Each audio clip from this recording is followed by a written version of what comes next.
Sango. They'll create a legal framework, a digital wallet, a metaverse there.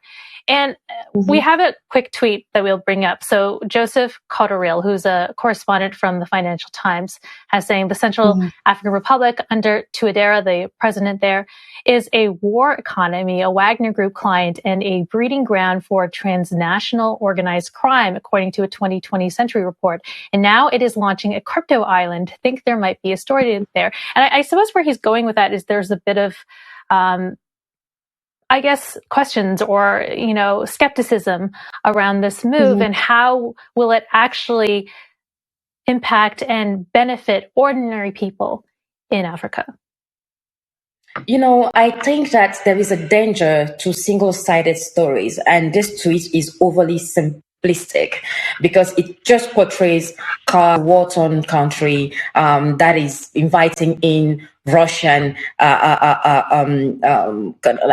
mercenaries to support them and portraying as a result the government as not being a good one. But you have to look at the history of CAR.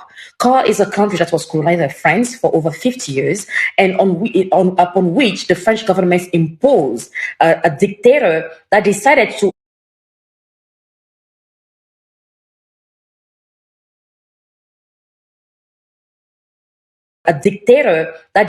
to appoint himself an emperor. And the president of France then attended the coronation of the so-called emperor who eventually led this country to ruin.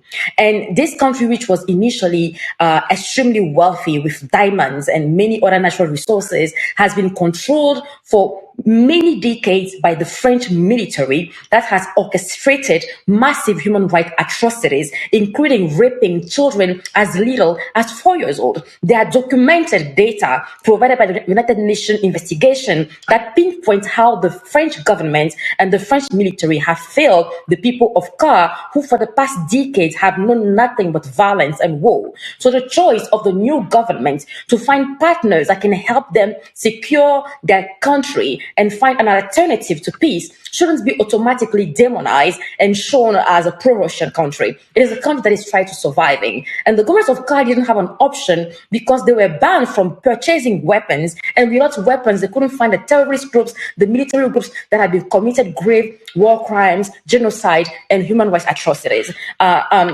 I think we need to look at things in a more objective way. The president of CAR is currently one of the most educated presidents, not in Africa, but in the world. This is a president that has 2 PhDs in mathematics. So you can just belittle his critical thinking and his love for his country to the fact that he has a few Russian mercenaries helping him safeguard his country and restore peace for a country that has not violence for many decades. So I disagree with the fact that we just oppose statements in such a way without looking at the root causes of the deterioration of CAR's economy in the first place. So I don't have any skepticism coming from that aspect.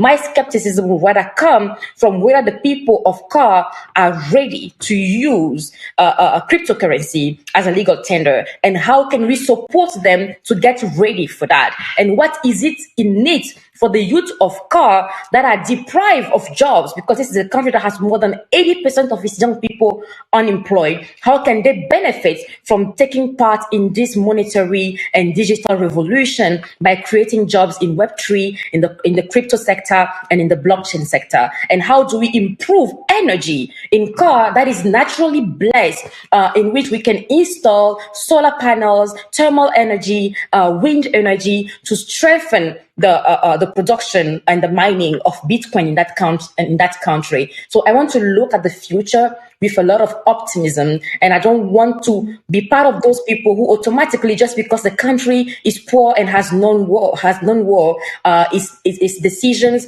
are demonized, undermined, and the ability of its leaders to think automatically misjudged and completely ridiculed. I disagree with this, and I think we are not giving enough credit for this country that has known nothing but colonialism, neocolonialism, and war. All right. Well said, Farida. Thank you so much for joining us. I appreciate your insights. Thank you. And good luck to you in your continued